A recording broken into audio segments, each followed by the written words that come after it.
नमस्कार. मंगला पटवर्धन. आता नुकताच आपण मराठी भाषा दिन साजरा केला. तर तेव्हाच माझ्या पोतडीमध्ये मला हा लेख मिळाला. मराठी मायबोली MY बोली हा विया बुवा ह्या अगदी प्रसिद्ध अशा विनोदी लेखकांनी लिहिलेला लेख आहे, म्हणून मी तो वाचते. ऐका.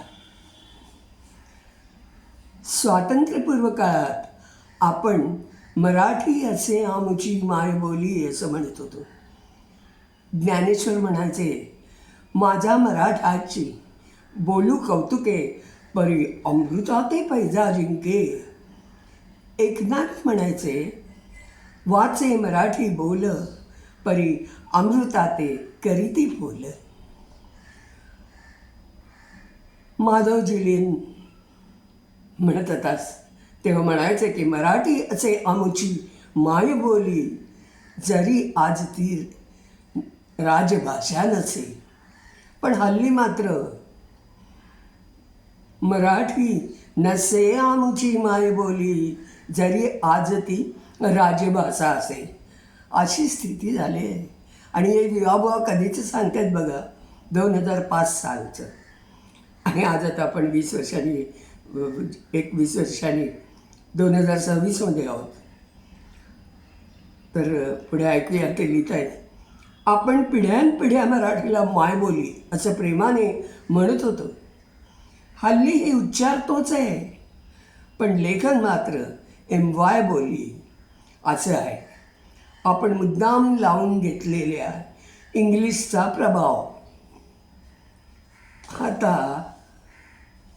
आता हे असंच नाही का, हे आता असं चालायचंच. आता इंग्लिश आळलेलं मराठी हीच आपली मायबोली. MY बोली म्हणजे मायबोली. हिला मराठी भाषा न म्हणता इंगराठी असं म्हणावं. बहुसंख्य मराठी मुलं ही इंग्लिश माध्यमांच्या शाळात शिकतात. त्यांना पारंपरिक शुद्ध मराठीतील पुस्तकं कठीण वाटतात हो, कारण त्यांच्या तोंडात आता इंग्लिश आळलेलं मराठी असतं. तसल्या इंग्लिश आळलेल्या मराठीत शालेय पुस्तकं जर लिहिली तर त्यातलं सर्व काही पटापट कळत जाईल ना त्यांना. पण पारंपरिक मराठीतील एक नमुना आता पहा, हा किती कठीण आहे. प्रभात समयी सूर्योदय झाल्यावर श्याम लगेच उठतो. प्रातर्विधी, मुखमार्जन, स्नान आदी नित्यकर्मे उरकून दुग्धपान करतो. अध्ययनासाठी बसतो. भोजन झाल्यावर तो पाठशाळेत जातो. आता हेच इंगराठी भाषेत बघा ना, किती इझी वाटतं. कारण इंगराठी इंग्लिश मराठी, इंगराठी ही आता MY बोली मायबोली झाली आहे. मॉर्निंगला सनराईज झाला की श्याम उठतो. टॉयलेट, ब्रशिंग, बाथ वगैरे डेली रुटीन झालं की मिल्क ड्रिंक करतो. नंतर स्टडी करायला बसतो. लंच झाल्यावर तो स्कूललाच जातो. हिला म्हणतात easy to learn Marathi Engrathi language. या भाषेत बोललं की हल्लीच्या विद्यार्थ्यांना अगदी सहज कळतं. आई, बाबा, काका, आत्या, मामी वगैरे शब्द ना सगळे आउटडेटेड झाले आहेत. मुलांना ही नाती गोती कळत नाहीत. डॅडी, मम्मी आणि अंकल म्हटलं की लगेच कळतं. ही सर्व लक्षात घेऊन या सर्व गोष्टींचं सर्वेक्षण करून आम्ही अशा निष्कर्षाप्रत आलो आहोत की इंग्रजी भाषेत पुस्तकं धडे लिहून ती पुस्तकं इंग्लिश माध्यमांच्या शाळांमध्ये लावावीत. विद्यार्थ्यांना फ्रॉम माइंड म्हणजे मनापासून आवडतील अशी पुस्तकं, धडे, विषय कसे असावेत याचे नमुने म्हणून विविध शालेय विषयांचे धडे सादर करतो. असं म्हणून त्यांनी एम.वाय. बोली इंग्रजी वाचनमाला लहान चिल्ड्रेनसाठी, अंकल गेटअप व्हा, डोर ओपन करा, सी रामा आला, रामा काऊला चारा दे, काऊ काऊ मिल्क दे. आता मूळ मराठी कठीण मराठी म्हणतात ना, काका उठा दार उघडा, हा रामा आला, रामा गाईला चारा दे, गाई गाई दूध दे. समजण्याच्या दृष्टीनं इंग्रजी मायबोली किती सोपी आहे हे सर्व लक्षात येईल. आता समजा रामाची स्टोरी या इंग्रजीमध्ये कसं होईल. अयोध्या सिटीत किंग दशरथा रूल करत होता. त्याला कौसल्या, सुमित्रा, कैकेयी अशा 3 क्वीन होत्या. तरीही चिल्ड्रेन नव्हती. किंग दशरथ ओल्ड झाला होता. त्याने गुरु वसिष्ठ याला हे सांगितल्यावर त्यानं नो चिल्ड्रेनचं रिझन किंग दशरथाला सांगितलं. ओ किंग, पुत्र होण्यासाठी पुत्रकामेष्टी नावाचा यज्ञ कर. किंग दशरथानं वसिष्ठाला विचारलं, पुत्रकामेष्टीचा मीनिंग काय? तेव्हा वसिष्ठ एक्सप्लेन करत म्हणाले, ओ किंग, पुत्रकामेष्टी यज्ञ म्हणजे पुत्र होण्यात मिस्टेक असेल तर हा पुत्रकामेष्टी यज्ञ करतात आणि हा यज्ञ केल्यावर तुला पुत्र होतील. पुत्र म्हणजे सन, SON, सन्स होतील म्हटलं ना. किंग दशरथ हा हॅपी झाला. त्यानं पुत्रकामेष्टी यज्ञ केल्यावर यज्ञाच्या फायर फ्लेममधून फायर गॉड हिमसेल्फ आला. तो फायर गॉड किंग दशरथाला म्हणाला, दशरथा घे पायसदान. इंग्रजी मिनिंग असा आहे की ओ दशरथ किंग, 10 चॅरिट मिल्क घे, तुझ्या 3 क्वीनला दे, मग त्या प्रेग्नंट होतील आणि त्यांना 4 सन्स होतील. वन ऑफ देम गॉड विष्णूचा इन्कार्नेशन असेल. एवढं बोलून फायर गॉड फायर फ्लेममधून डिसॅपियर झाला. 3 क्वीनना 4 सन्स झाले. एप्रिलच्या 9 तारखेला रामाचा बर्थ झाला. ऑर्थोडॉक्स पीपल चैत्र नवमीला बर्थ झाला असं सांगतात. रामाच्या 3 ब्रदर्सचे नेम्स लक्ष्मणा, भरता अँड शत्रुघ्ना असे होते.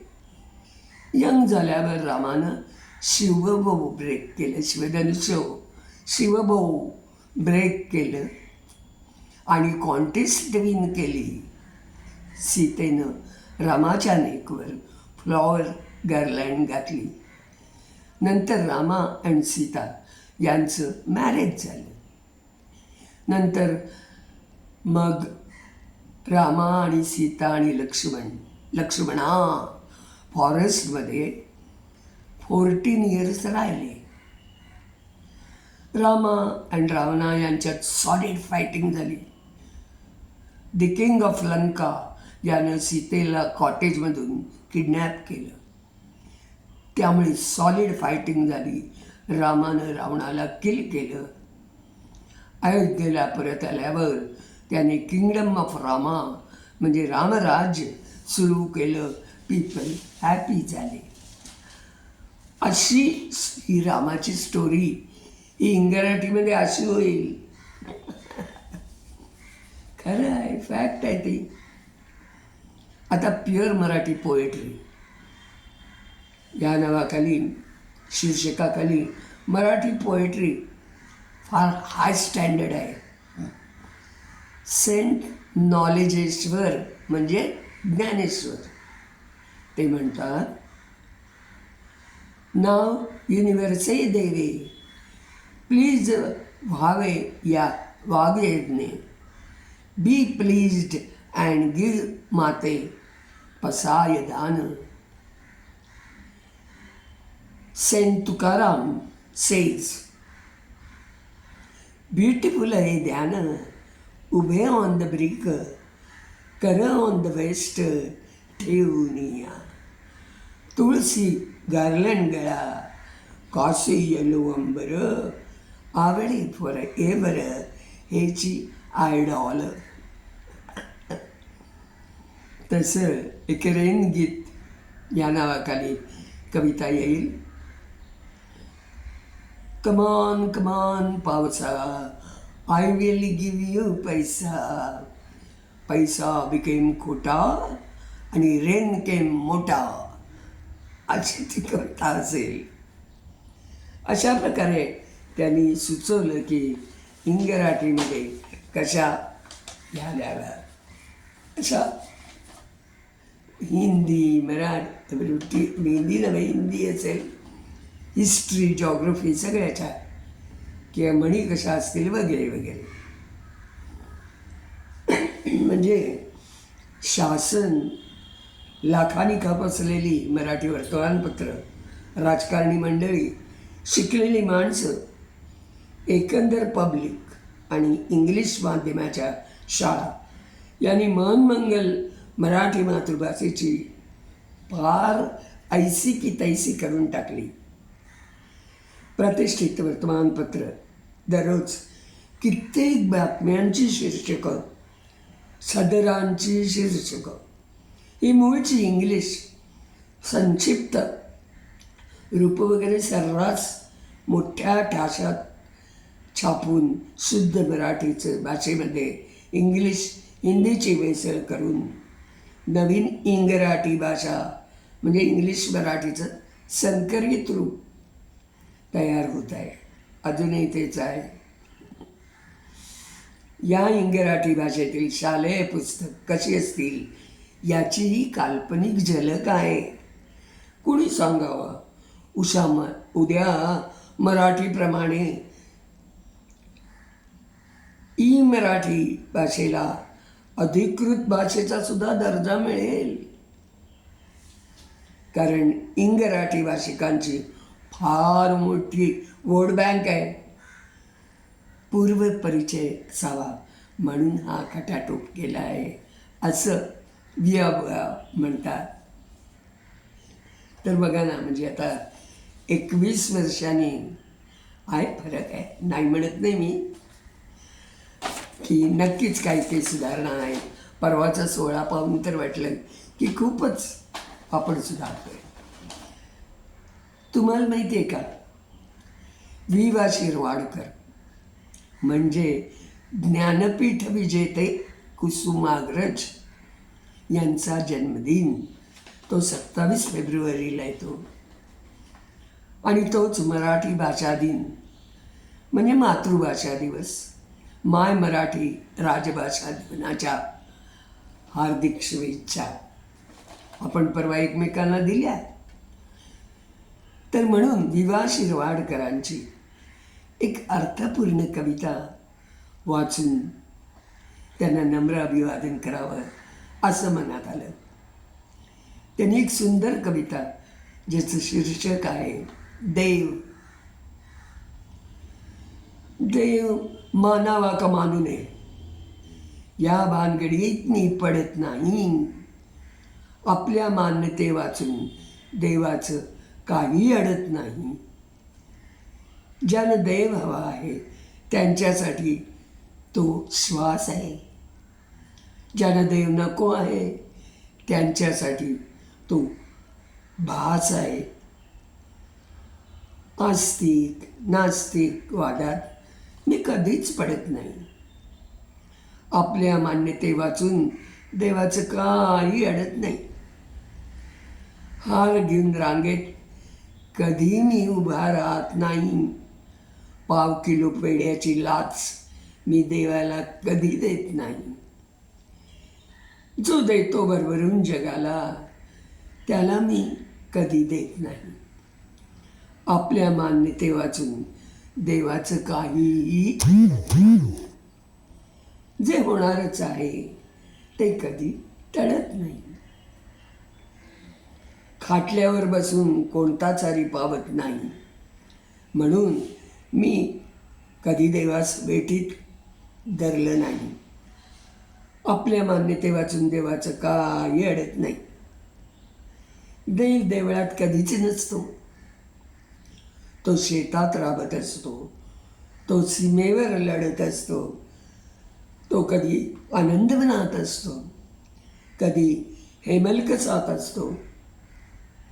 देवशाळेत शिकवत असतो, तो अंगणवाडीत बागडत असतो, तो इस्पितळात शुश्रूषा करीत असतो. म्हणून ह्याच्यातला देव मी कधी नाकारत नाही. ह्याच्यातला देव मी कधी नाकारत नाही. आपल्या मान्यते वाचून देवाचं काहीही अडत नाही. किती सुंदर कविता आहे, अगदी अर्थपूर्ण. मराठी भाषा दिनाच्या हार्दिक शुभेच्छा. महान कवी पद्मभूषण कुसुमाग्रज यांना विनम्र अभिवादन.